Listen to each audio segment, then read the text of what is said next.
El 9 de noviembre de 1989, tras casi 3 décadas desde su construcción, el muro que separaba el Berlín occidental capitalista del oriental comunista era desmantelado ante el entusiasmo del pueblo berlinés en su conjunto.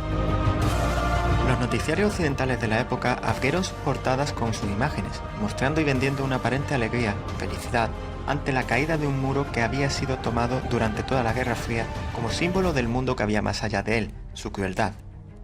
Su caída fue leída como el primer paso para la desaparición del bloque socialista, que había liderado la URSS durante el breve pero intenso siglo XX. ¿Realmente ocurrió tal y como se nos ha relatado durante las últimas 3 décadas desde su destrucción? ¿Fue un acontecimiento esperado y deseado por todos, un hecho que auguraba una nueva era de prosperidad, libertades y derechos en aquellos lugares en los que supuestamente estos no existían? ¿O hubo en realidad otra visión distinta a esta, a la occidental, a la vendida por los medios de comunicación y la propaganda oficial del bloque capitalista?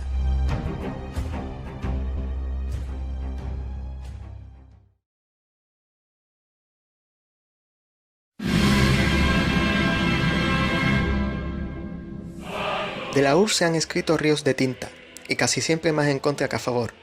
A pesar de sus sombras y de sus horrores, que los hubo, también fue un sistema que garantizó por primera vez en la humanidad derechos hoy día básicos, y otros que ni soñamos con tener en el primer mundo. El bloque soviético consiguió cimentar una sociedad basada en la solidaridad, el respeto a las diferencias culturales y en asegurar el bienestar general de su población en todos sus aspectos, e incluso más allá de sus fronteras territoriales. Estamos hablando de sanidad y educación públicas, pero también transportes públicos gratuitos, derechos de acceso a una vivienda, luz y calefacción garantizadas, vacaciones pagadas, jubilación a los 60 años, jornadas laborales de 7 horas y reducidas en casos de trabajos de gran esfuerzo como la minería, altos índices de igualdad de la mujer en la sociedad, como el derecho al aborto o la participación de estas en política, incluido en el gobierno, la despenalización de la homosexualidad en 1922 y un largo etcétera. En la URSS, aspectos tan cotidianos en el bloque capitalista como la pobreza, la marginalidad, el trabajo infantil, la hambruna o el odio al diferente, es decir, la xenofobia o el racismo, no existían. Al asegurarse el Estado de que no proliferaban desigualdades extremas entre distintos sectores de la sociedad, no se producían altas diferencias en los niveles de vida de la población, impidiéndose así la aparición de discursos y actitudes de odio fruto del descontento hacia sectores minoritarios presentes en su seno.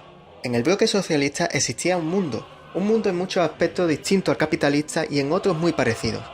La mentalidad, la forma de ver la vida, de relacionarse con los demás, con su contexto social y las posibilidades que éste brindaba a la población diferían hasta cierto punto de las dadas al otro lado del muro. Las ambiciones y sueños solían estar vinculados al interés común. No se daba el individualismo atroz del que hoy adolecemos y que nos hace ver el sufrimiento ajeno con indiferencia. No existía una ideología dominante que promueve que sectores de una sociedad apoyen intereses que van en contra de los propios, como ocurre en la actualidad. La URSS fue reivindicada, construida y defendida por los trabajadores, por los más débiles de la sociedad, sí, pero la mayoría. Supieron verlo e hicieron de su situación virtud, convirtiendo a un gigante anquilosado en el feudalismo en la primera potencia mundial capaz de llevar al ser humano al espacio en apenas 40 años, y tras haber salido victoriosos de 2 guerras tremendamente destructivas, la primera contra una invasión capitalista antirrevolucionaria y la segunda contra el Tercer Reich de los nazis. Muchos son los aspectos que se han comentado como causantes de la caída de la URSS, desde su débil economía, fruto más bien de las medidas liberales promovidas por Gorbachov, hasta su falta de libertades. Si bien estos aspectos y otros, como la escalada de tensiones belicistas con Estados Unidos y la OTAN, han estado presentes en la desaparición de la URSS, no suelen señalar las causas internas, las sociales. Nos referimos a la existencia de toda una corriente de pensamiento y unos sectores sociales favorables al capitalismo y al libre mercado, que florecieron en la URSS desde la misma década de 1920 y, fundamentalmente, desde la década de 1960.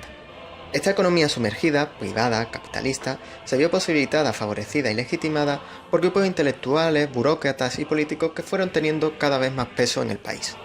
Con Gorbachov se da carta de naturaleza a dicha corriente.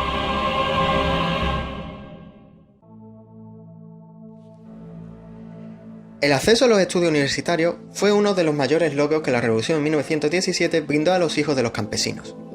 Aquellos cuyos padres en época del último zar Nicolás II no eran más que semiesclavos en un terrible sistema feudal, se beneficiaron de los logros del socialismo.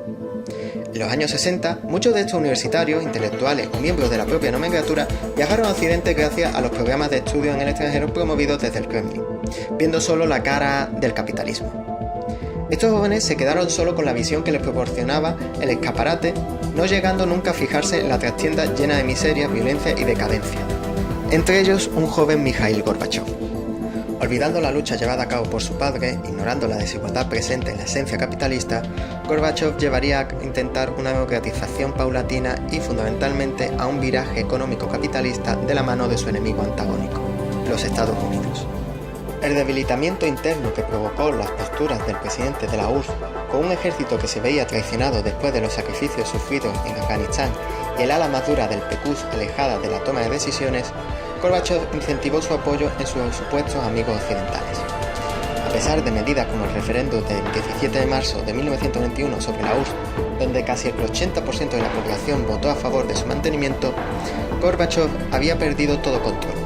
Su acercamiento enfermizo a Occidente había dejado hueco al surgimiento de adversarios internos de tintes reaccionarios y nacionalistas como Boris Yeltsin, quien a la postre desmantelaría todo lo construido durante los últimos 70 años. La caída del muro se engloba dentro de este contexto donde los dirigentes soviéticos habían decidido echarse sobre los brazos de los enemigos del pueblo. Unos por convicción, otros por traición y otros por necedad. Lo cierto es que el pueblo se vio expuesto de la noche a la mañana ante los incrementes poderes fácticos del mercado y el capital, provocando el surgimiento de una histeria colectiva ante la inminente pérdida de los derechos que durante generaciones habían estado garantizados. El aborto comenzó a ser mucho más restrictivo y miles de jóvenes mujeres de la extinta Alemania del Este se esterilizaron ante la posibilidad de perder su empleo si se quedaban embarazadas, en muchos casos con la presión directa de su patrón. El aumento del paro, llegando a situarse en torno al 67% para las mujeres, incentivó la represión laboral. Solo hace falta ver los índices macroeconómicos para poder apreciar hasta qué punto llegó el impacto de la desintegración de la URSS. Yeltsin inició una agresiva política destinada a no dejar huella alguna del pasado del país.